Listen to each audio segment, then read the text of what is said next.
ॐ नमो नारायणाय। श्रीराम जय जय राम। श्रीराम जय जय राम। श्रीराम जय जय राम। जय सिया राम। ओम श्री गणेशाय नमः। ओम श्री सरस्वत्यै नमः। ओम श्री गुरुभ्यो नमः। ओम समस्त जन कल्याणे निरतं करुणामयं नमामि चिन्मयं देवं सद्गुरुं ब्रह्मविद्वरम्। ओम सच्चिदानंद रूपाय विश्वोत्पत्त्यादिहेतवे तापत्रय विनाशाय श्रीकृष्णाय वयं नमः। ओम दक्षिणे लक्ष्मणो यस्य वामे तु जनकात्मजा पुरतोर्मारुतिर्यस्य तं वन्दे रघुनन्दनम्। हरिः ओम। आज के रामचरितमानस के सत्संग में सभी का बहुत बहुत स्वागत है। और इस सुंदर कांड के चर्चा में हम लोग अभी विभीषण शरणागति और विभीषण और श्री राम जी की चर्चा जो है उसका अध्ययन और उसी के बारे में सोच रहे हैं, उसी के बारे में सुंदर ऐसी चर्चा कर रहे हैं। हमारा आज का विषय है दोहा नंबर 48 सुंदरकांड। उसके बाद में भगवान ने विभीषण को एक बहुत सुंदर और अद्भुत बात कही। भगवान ने कहा, सुन लंकेश सकल गुण तोरे ताते तुम अतिशय प्रिय मोरे। भगवान ने अच्छे लोगों के गुण के बारे में बहुत सुंदर बातें की, सज्जन लोगों के गुण के बारे में बहुत बहुत अच्छी से सबको बताया। और फिर कह रहे हैं कि विभीषण सुनो, ये सारे अच्छे गुण तुम में सभी है। तो इसलिए फिर विभीषण, हम सोच सकते हैं कि भगवान सामने खड़े हैं। भगवान विभीषण को कह रहे हैं कि विभीषण, ये सारे गुण, अच्छे गुण, सज्जन व्यक्ति के गुण तुम में संपूर्णतः उपस्थित है। तो उन विभीषण की क्या स्थिति हो गई होगी। हाँ जी, कहते हैं, सुनत विभीषण प्रभु कई बानी नहीं अघात श्रवणामृत जानी। आनंद विभोर हो गए विभीषण भगवान के शब्द सुनकर, भगवान की वाणी को जान करके। पद अम्बुज गई बारही बारा हृदय समातन प्रेम अपारा। विभीषण बार बार भगवान के चरण पकड़ रहे हैं, चरण स्पर्श कर रहे हैं, चरणों में अपने आप को समर्पित कर रहे हैं। और ऐसा करके उनके मन में भगवान के प्रति जो प्रेम है वो भी प्रेम इतना इतना इतना पूरी तरह से भर गया है कि उसका वर्णन नहीं हो सकता है। अभी कहते हैं, विभीषण भगवान जी को कहते हैं, सुनहु देव सचराचर स्वामी। हे भगवान, आप इस चराचर के स्वामी हो। हम सब ने बार बार इस चीज को याद रखना है कि भगवान ईश्वर जो सारे जगत के नियंता है, उनके प्रति हमारा भाव संपूर्णतः समर्पित होना अनिवार्य है, अनिवार्य है। और समर्पित भाव का लक्षण क्या है? सोचिए तो, समर्पित भाव का लक्षण है भगवत इच्छा मम इच्छा, भगवत इच्छा मम इच्छा। अभी देखिए आगे क्या, भगवान की इच्छा को जानना ये कोई भी मनुष्य व्यक्ति के इस बुद्धि के परे की चीज है। वो जान नहीं सकता है कि भगवान के मन में क्या हो सकता है। प्रणत पाल उर अंतरयामी, भगवान विभीषण कह रहे हैं कि आप सबके रक्षक हो, आप अंतर्यामी हो, क्योंकि आप हम सबके हृदय में संपूर्णतः विराजमान हो। उरु कछु प्रथम बासनारई, प्रभु पद प्रीत सरित सोबही। भगवान, मैं आपको कुछ निवेदन करना चाहता हूं कि इस मन में, इस मन बुद्धि में मेरे पिछले कर्मों के हिसाब से कुछ वासना जरूर रही होगी, बट आज मैं आपको पूर्णता से कह सकता हूं कि जब मैंने आपके श्री चरणों का आश्रय लिया है, जब मैंने अपने आप को आपके श्री चरणों में समर्पित कर दिया और आपने मुझे आशीर्वाद दिया, तो ये सारी की सारी जो वासना है वो बहकर निकल गई, चली गई, पूरी तरह से मुझसे दूर हो गई। भगवान के दर्शन से, भगवान के आशीर्वाद से हम सबके जीवन में ये घटित हो सकता है, लेकिन उसके लिए संपूर्ण विश्वास, संपूर्ण समर्पण जरूरी है। अब कृपाल निज भगति पावनी, देहु सदा शिव मन भावनी। भगवान विभीषण जी भी विनती कर रहे दोनों हाथों को जोड़ के, भगवान जो शिवजी महाराज को अत्यंत प्रिय है, ऐसे जो आपकी निर्मल भक्ति है, बस आप उसे मुझे प्रदान करना।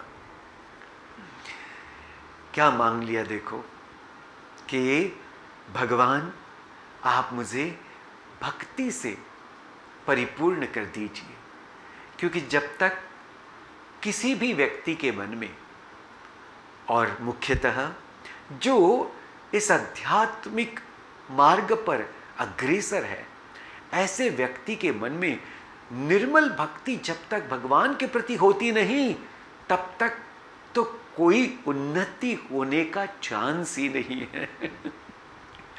और अगर कोई किसी को लगता होगा कि मेरी बड़ी उन्नति हो रही है, लेकिन प्रेम भगवान के प्रति तो कुछ है नहीं, तो समझ जाना ये तो बस एक आभास मात्र है, इल्यूजन है बस, कि प्रगति हो रही है। जब तक भगवान के प्रति समर्पण नहीं, भगवान के प्रति निर्मल भक्ति नहीं, तब तक इस मार्ग में कोई उन्नति होना तो बहुत कठिन ही बात है। भगवान कहते हैं, एवमस्तु कहि प्रभुरन धीरा, मागा तुरत सिंधु कर नीरा, जदपि सखा तव इच्छा नाही, मोर दरसु अमोघ जग माही, अस कहि राम तिलक तेहि सारा, सुमन वृष्टि नभ भई अपारा। अद्भुत घटना घट गई। भगवान जी ने आशीर्वाद दिया, कृपा की और विभीषण को वो निर्मल भक्ति प्रदान की। और सिर्फ इतना ही नहीं, भगवान ने तुरंत जल मंगाया, समुद्र से जल मंगाया और विभीषण का टीका भी कर दिया और कह दिया कि विभीषण, मुझे पता है तुम्हारी इच्छा नहीं है, बट भगवान ने उनका तिलक कर दिया। किस चीज के लिए? राज तिलक कर दिया। अभी ये विभीषण सिर्फ विभीषण नहीं रहा, अभी ये कल का लंकेश हो गया है।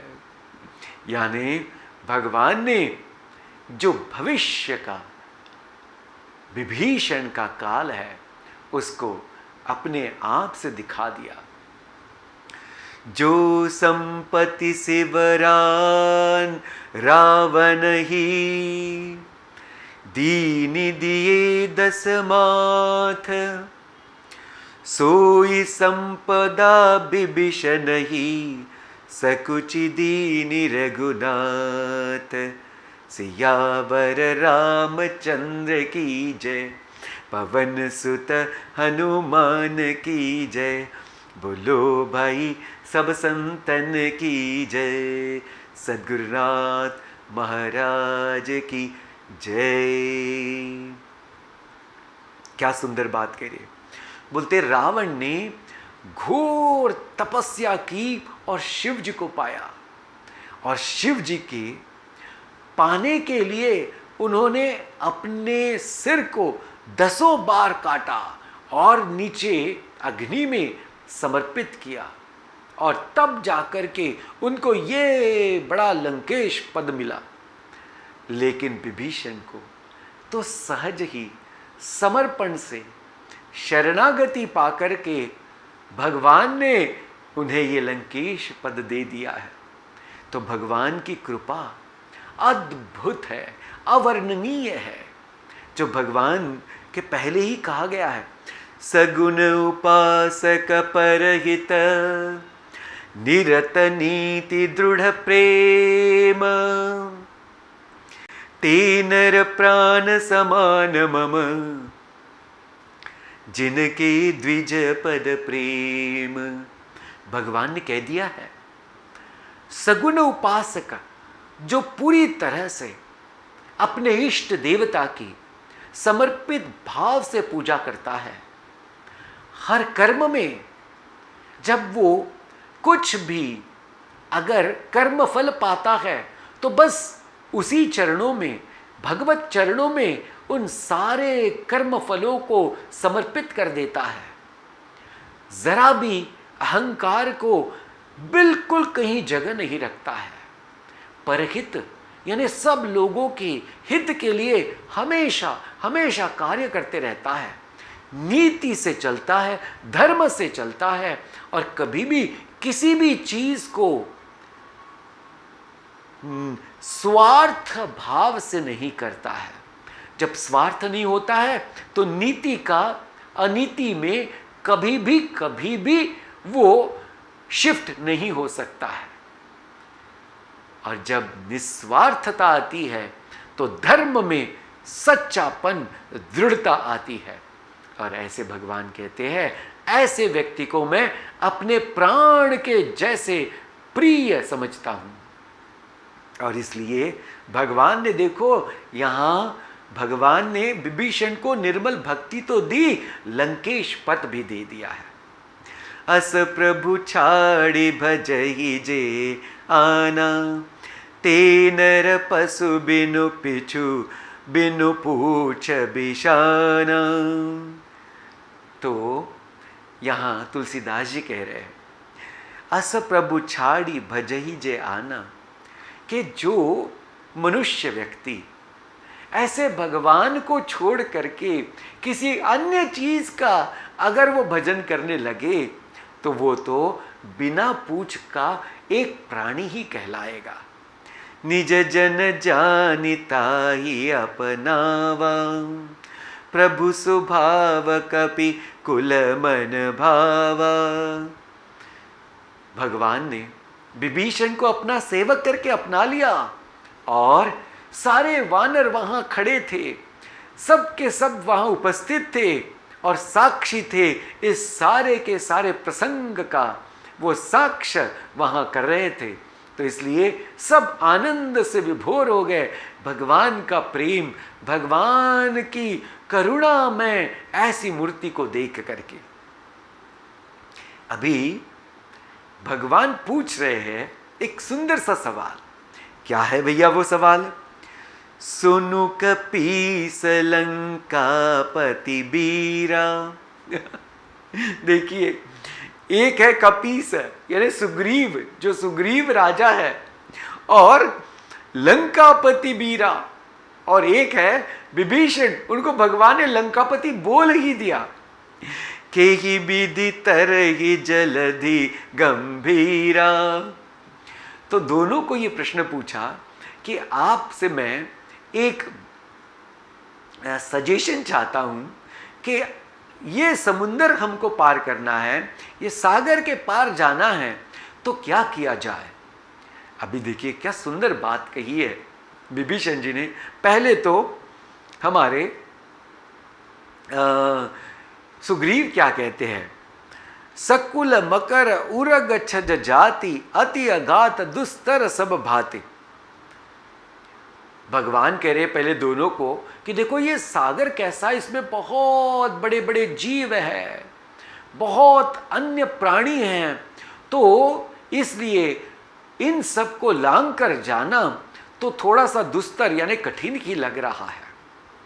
कह लंकेश सुनह रघुनायक।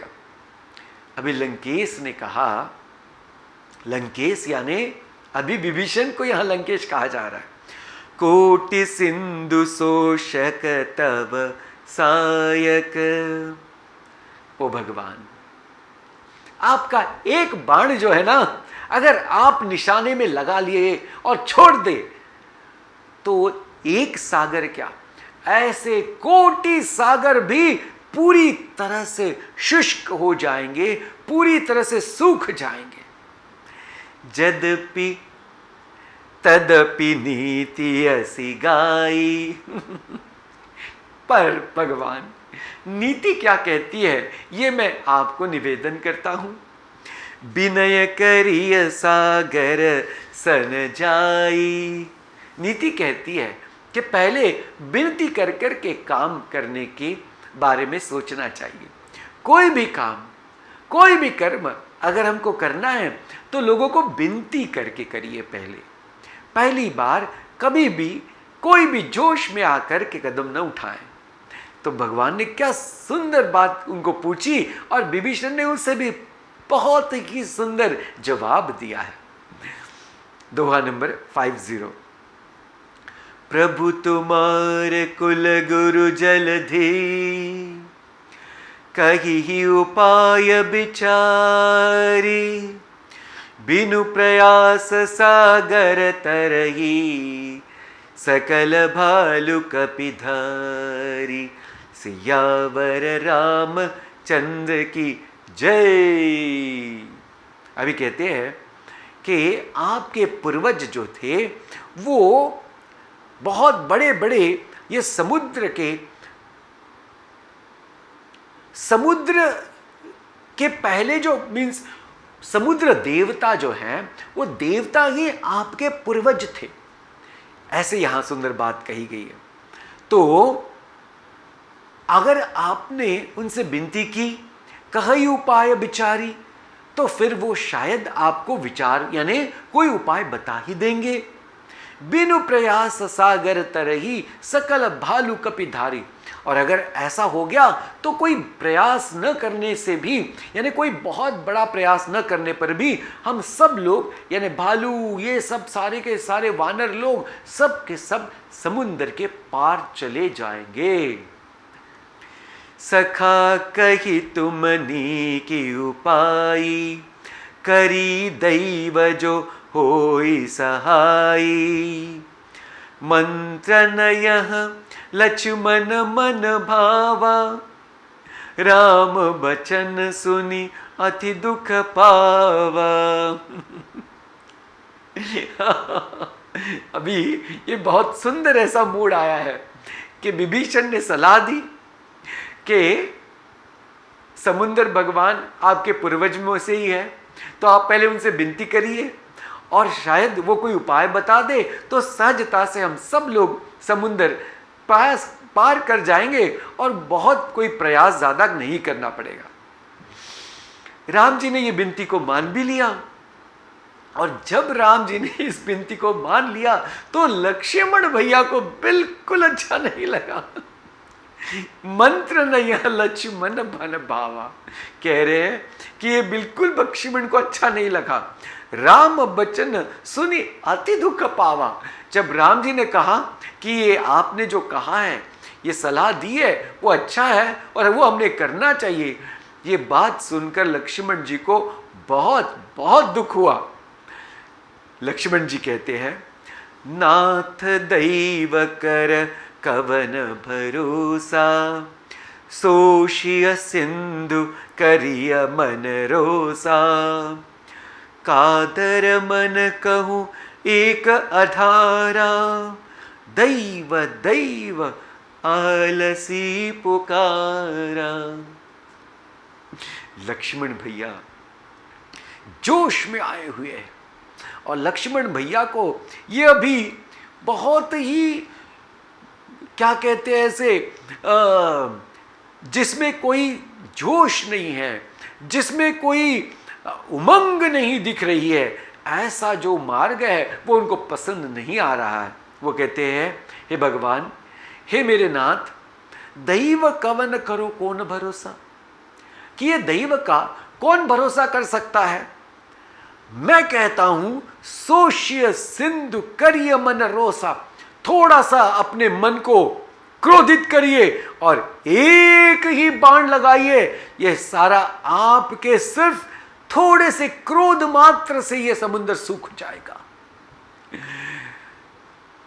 हे नाथ, मैं आपको निवेदन करता हूं, कादर मन कहूं एक आधारा। जो कायर लोग होते हैं वो दैव का आधार लेते हैं और दैव दैव करके आलसी बन जाते हैं। तो इसलिए हे भगवान, हे नाथ, आप ऐसा न करें, ऐसी मेरी विनती है। सुनत बिहसी बोले रघुबीरा। रघुनाथ श्री राम जी वो तो पुरुषोत्तम है। वो कैसे है? उनका मन हमेशा कैसा रहता है? समस्थिति में रहता है। इसलिए लक्ष्मण भैया के ऐसे तेज शब्द सुनकर भी वो बहुत नाराज नहीं हुए। उन्होंने मुस्कुराया और भगवान ने लक्ष्मण को समझाया कि धीरज धरो, ऐसे ही करब धरऊ मन धीरा। धीरज धरिए। अगर विनती करके समुद्र भगवान ने कोई हमें रास्ता नहीं दिया तो जो तुम चाहते हो वही होगा। अस कही प्रभु अनुज समझाई, सिंधु समीप गए हे रघुराई। अनुज लक्ष्मण भैया को समझा करके अभी श्री राम जी समुद्र के पास जाते हैं। प्रथम प्रणाम कीन सिरुनाई, बैठे पुनि तट दर बड़साई। जब ही विभीषण प्रभु पै आए, पाछे रावण दूत पठाए। और एक प्रसंग हो रहा है। भगवान समुद्र जी के पास गए, उन्होंने पहले प्रणाम किया। देखिए क्या सुंदर बात है। भगवान जो सारे सृष्टि के नियंता है, जो परमात्मा तत्व है, जो अपनी एक उंगली से कोई भी चमत्कार कर सकते हैं, लेकिन मानव रूप लेने के बाद नीति और धर्म का संपूर्ण पालन कर रहे हैं हमारे पुरुषोत्तम श्री राम जी। कहते हैं कि बैठे यहाँ वहाँ दर्भ यानी घास जो होता है सूखा हुआ, उसको बिछा करके भगवान श्री राम जी वहाँ बैठ गए और समुद्र को प्रार्थना करने लगे। वहाँ विभीषण भी आ गए। इस प्रसंग को रावण ने जान करके अपने दूतों को भेजा कि जाओ देखो वहाँ क्या चल रहा है। दोहा नंबर 51।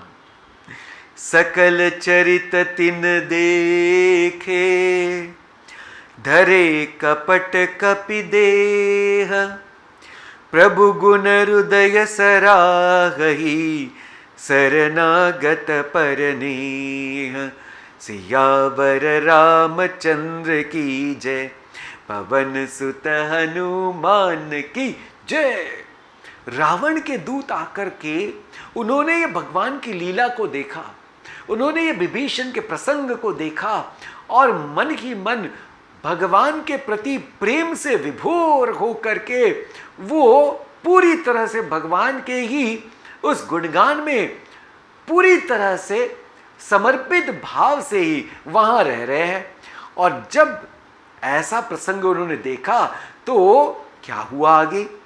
प्रगट बखान ही राम सुभाऊ, अति संप्रेम गा बिसरी दहा दुराऊ। ऐसे में ये जो दूत भेजे थे और वो भेष बदल करके आ गए थे, और उन्होंने कब अपने आप का भेष फिर से बदल दिया और अपने ओरिजिनल रूप में आ गए, स्वभाव में आ गए। तब सब लोगों ने देखा कि अरे ये तो कोई और ही है, राक्षस दूत है। और वो फिर से भी बड़ाई कर रहे थे। रिपु के दूत कपिन जब जाने, सकल बांधि कपि सपही आने। सारे वानरों ने उनको पहचान लिया कि अरे ये तो कोई वानर नहीं है, ये तो कोई भालू नहीं है, ये तो राक्षसों के दूत है। उन्होंने तुरंत उनको पकड़ लिया और बांध दिया, और सकल बांधि कपि सपही आने, सुग्रीव जी के पास ले आए। कह सुग्रीव सुनऊ सब बानर, अंग भंग करि पठबहु निशिचर। सुनि सुग्रीव बचन कपि धाये, बांधि कटक चहु पास फिराए। अभी प्रसंग बहुत ही अद्भुत मजे का है। बोलते क्या है, जब सुग्रीव के पास इस दूतों को लेकर के बांध करके वानर लोग आए और सुग्रीव से पूछा कि इनका क्या किया जाए, तो सुग्रीव ने बोला अंग भंग करी पठऊ निसीचर। बोले इनके अंग भंग कर दो, यानी हाथ पैर काट करके फिर इनको भेज दो, कान नाक काट करके, जैसे भी कुछ अंग जो होते हैं उसको काट करके फिर इसको भेज दो। और ये बात जब सुनी सारे के सारे कपि यानी वानरों ने, भालुओं ने, उनको बड़ा जोश आया। उन्होंने उनको बांधा और पहले तो उनको लेकर के सब तरफ घुमाया, जैसे ना ड्रम पीट करके बहुत जोर जोर से ड्रम को पीट करके। बहु प्रकार मारन कपि लागे, दीन पुकारत तब इन त्यागे। जो हमार हर नासा काना, तेहि को सलाधि सकई आना। ये दूत भी बड़े चालाक थे। उनको जब सब तरफ घुमाया और बहुत ड्रम को पीट पीट के सबको बताया और बहुत मारने लगे। उन्होंने विनती की लेकिन कोई उनकी विनती नहीं मान रहा था। फिर उन्होंने एक बहुत ही विचित्र बट बहुत ही अद्भुत बात कही। वो कहने लगे कि जो भी हमारा कान नाक कोई भी अंग काटेगा, कोई भी अभी जो हमको मारेगा, तो उसको कौशलाधीश श्री राम जी की सौगंध।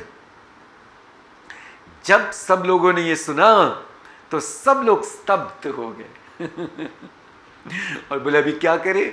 तो उपाय के लिए सब लोग मिलकर अभी लक्ष्मण भैया के पास आ गए हैं। और अभी लक्ष्मण भैया जी इन दोनों दूतों का क्या करेंगे, यह हम आपको हमारे अगले सत्संग में बताएंगे। तब तक के लिए भगवान के गुण में भगवान को समर्पित रह करके हमने अपने आप को भगवत शरण पर, बस भगवत चरणों पर रखना है। हमारा मन, हमारी बुद्धि अगर समर्पित रही तो हमको ये पता चलेगा कि भगवान जो करते हैं हम सब के लिए वही ठीक होता है। शायद उस समय हमें पता ना चले, बट अगर विश्वास है तो उसका ज़रूर ज़रूर ऐसा जो सूक्ष्म संदेश होता है वो हमारे दिल तक ज़रूर पहुंचता है। श्री राम जय राम जय जय राम, श्री राम जय राम जय जय राम, श्री राम जय राम जय जय राम, श्री राम जय राम जय जय राम जय जय राम। ओम पूर्णमद पूर्णमिदं पूर्णात् पूर्णमुदच्छते पूर्णस्य पूर्णमादाय पूर्णमेवावशिष्यते। ओम शांति शांति शांति। हरि ओम। श्री गुरुभ्यो नमः। हरि ओम। ॐ नमो नारायणाय।